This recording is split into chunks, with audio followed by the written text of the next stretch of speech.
నమస్తే welcome to our channel నేను విశాల్ని గత 2-3 రోజుల నుంచి మనం చూస్తున్నాం భారత్ పాకిస్తాన్ మధ్య హై టెన్షన్ నెలకొంది అసలు ఎంత జరుగుతుందో అలా తెలుసుకోబోయే స్టూడియోలో ఉన్నారు సీనియర్ జర్నలిస్ట్ డాక్టర్ భరతరెడ్డి గారు ఉన్నారు వారిని కొన్ని విషయాలు మనం తెలుసుకుందాం నమస్కారం సార్ ఇప్పుడు భారత్ పాకిస్తాన్ మధ్య ఉగ్రదాడులు వచ్చి ఇప్పుడు మత విద్వేషాలుగా ప్రకటిస్తూ వాళ్ళు ముస్లింకి ఒక వేరుగా హిందువులకు ఒక వేరుగా వాళ్ళు చూసి మాట్లాడి ఎన్కౌంటర్ చేయడం ఇది ఎంతవరకు వాస్తవం సార్ దీని మీద స్పందన ఏంటి అక్కడ మనం చూసుకున్నట్టయితే భారత్ పాకిస్తాన్ల మధ్య అంటే మొదటి నుంచి కూడా వాతావరణం నెలకొని ఉంది అంటే ఒక డిఫరెన్సెస్ నెలకొని ఉన్నాయి అది 2 సార్లు యుద్ధం కూడా చేయడం జరిగింది పాకిస్తాన్తో 2 సార్లు వాళ్ళు ఓటమి చెందడం జరిగింది కార్గిల్ వార్లో కూడా వాళ్ళు అంటే బార్డర్ను దాటి రావడం జరిగింది అప్పుడు కూడా భారత్ అంటే కార్గిల్ వార్ సందర్భంగా వాళ్ళని తరిమివేయడం జరిగింది అంటే పాకిస్తాన్ ఎప్పుడు కూడా భారత్ను రెచ్చగొట్టే ప్రయత్నం చేస్తుంటుంది వాళ్ళు ఎప్పుడు కూడా అభివృద్ధి వైపు కానీ ఇలాంటి ప్రయత్నాలు చేయకుండా కేవలం అంటే మతం ఆధారంగానే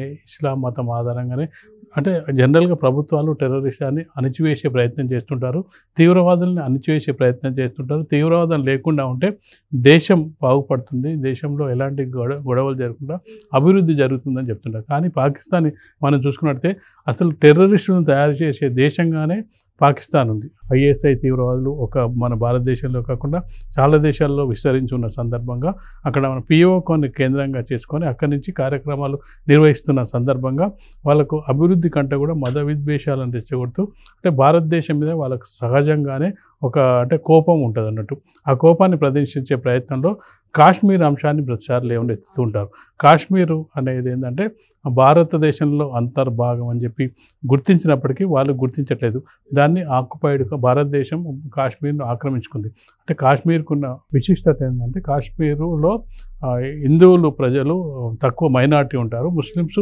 ఎక్కువగా ఉంటారు అయితే అక్కడ కాశ్మీరు భారతదేశంలో కలిపిన సందర్భంలో అంటే యాక్చువల్గా ఏంటంటే కాశ్మీర్ అనేది స్వతంత్ర దేశంగా ఉండడానికి నిర్ణయం తీసుకోవడం జరిగింది భారత్ పాకిస్తాన్లు విడిపోయిన సందర్భంలో ఆ సందర్భంలో వాళ్ళు స్వతంత్రంగా ఉండడానికి చర్చలు జరుపుతున్న సందర్భంలో అయితే కాశ్మీర్ని అప్పుడే స్వతంత్రంగా ఉండనీయకుండా దాన్ని ఆక్యుపై చేసుకునే ప్రయత్నం పాకిస్తాన్ చేసింది అందులో భాగంగానే కొంత పాకిస్తాన్ ఆక్యుపైడ్ కాశ్మీర్ అని వాళ్ళలో వెళ్ళిపోయింది అప్పుడు అక్కడున్న ముస్లిమ్స్ మెజారిటీగా ఉన్నప్పటికీ అక్కడ రాజు హిందూ రాజు ఉండే తను ఏం చేశాడంటే ఇక పాకిస్తాన్ మన పక్కనే ఉంది దీనివల్ల మనకు రేపు ఇబ్బందులు వస్తాయని చెప్పి తను భారతదేశంలో అంతర్భాగం చేయడానికి అప్పుడు భారతదేశంతో ఒప్పందం కూర్చుకొని కాశ్మీర్ను భారతదేశంలో విలీనం చేయడం జరిగింది ఆ ప్రక్రియలో భాగంగా అతను కొన్ని ఫెసిలిటీస్ అడగడం జరిగింది అదే 370 ఆర్టికల్ ద్వారా కొన్ని రావడం జరిగింది అయితే 370 ఆర్టికల్ ద్వారా అక్కడ అభివృద్ధి జరగట్లేదు 370 ఆర్టికల్ ఉన్నట్టయితే కొంచెం అంటే పరిశ్రమలు రావట్లేదు టూరిస్టులు వెళ్ళట్లేదు అనే ఉద్దేశంతో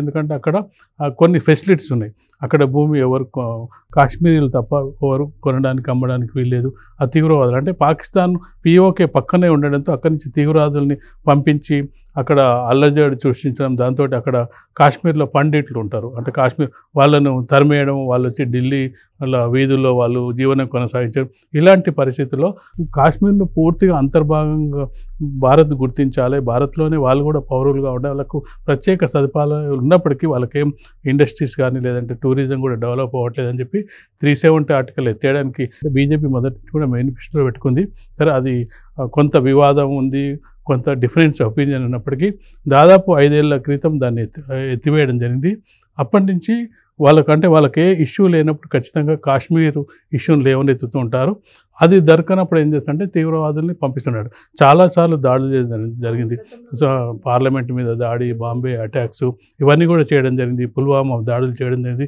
పుల్వామా దాడుల అనంతరం భారత్ కూడా వాళ్ళ స్థావరాల మీద వెళ్ళి సర్జికల్ స్ట్రైక్ చేయడం జరిగింది ఇప్పుడు ఈ కాశ్మీర్ ఇటీవలి కాలంలో సందర్శకులు పెరిగారు అంటే నిన్న చనిపోయిన వాళ్ళు కూడా చూసినట్టయితే చాలామంది సందర్శకుల్ని వాళ్ళు ఏ మతం అనే దాన్ని బేస్ చేసుకొని చంపడం జరిగింది నిజంగా చెప్పాలంటే భారతదేశంలో అంటే అన్ని మతాల వాళ్ళు కలిసి జీవిస్తున్నారు ఒకరి మీద ఒకరి ద్వేషం లేదు కానీ ఆ ద్వేషాన్ని పెంచే ప్రయత్నం చేయడానికి నీకు ఖురాన్లో ఇది తెలిస్తే మిమ్మల్ని వదిలేస్తాం అనే పద్ధతిలో చేయడం ద్వారా మతాన్ని రెచ్చగొట్టే ప్రయత్నం చేశారు ఆ తీవ్రవాదులు చాలామంది అంటే మమ్మల్ని చంపొద్దు అని బతిలాడుతున్నప్పటికీ చంపే ప్రయత్నం చేశారు ఇప్పుడు భారతదేశం ఏంటంటే ఉన్న పౌరులంతా కూడా చాలా కసితో రగులిపోతూ ఉన్నారు.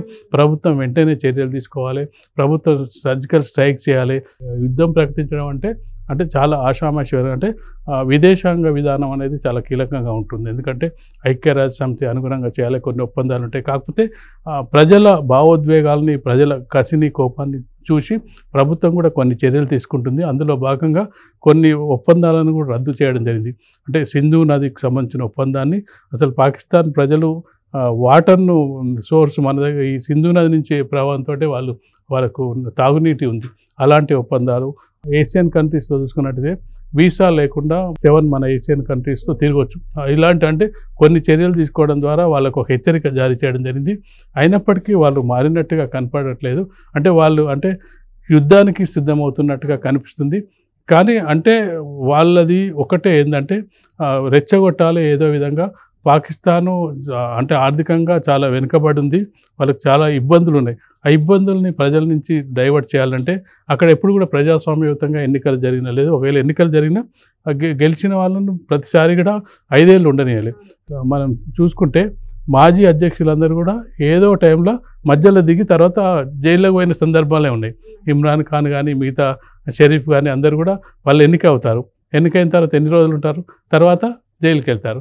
మొత్తం సైనికుల చేతిలో, ఐఎస్ఐ చేతిలోనే మొత్తం పాకిస్తాన్ ఆధారపడి ఉంటుంది. అది భారతదేశంతో వాళ్ళు పోటీనే కదా. ఎందుకంటే భారతదేశంలో శాంతియుతంగా ఎన్నికలు జరుగుతాయి.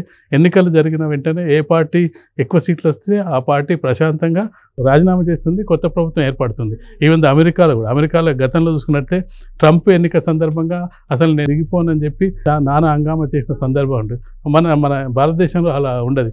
నువ్వు ఎన్నికల రిజల్ట్స్ రాగానే మెజారిటీ ఎవరికి వచ్చినట్టయితే వాళ్ళు రాజీనామా చేస్తారు, కొత్త ప్రభుత్వం ఏర్పాటు చేయడానికి మార్గం సుగమం చేస్తారు. ఇంత ప్రజాస్వామ్యయుతంగా, ఇంత శాంతియుతంగా ఉన్న దేశాన్ని వాళ్ళు ఇటీవల కాలంలో భారతదేశానికి పేరు ప్రతిష్టలు వస్తున్నాయి.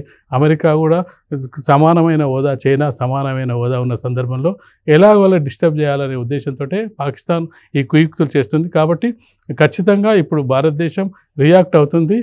కొంత సర్జికల్ స్ట్రైక్ ఏంటంటే అక్కడ పిఓకోలు ఉన్న స్థావరాలను ధ్వంసం చేసే ప్రక్రియ కొనసాగుతుంది. ఏదో ఒకటి చేయకపోతే ప్రజలు కూడా ఊరుకునే పరిస్థితి కనిపించట్లేదు. Okay, thank you sir.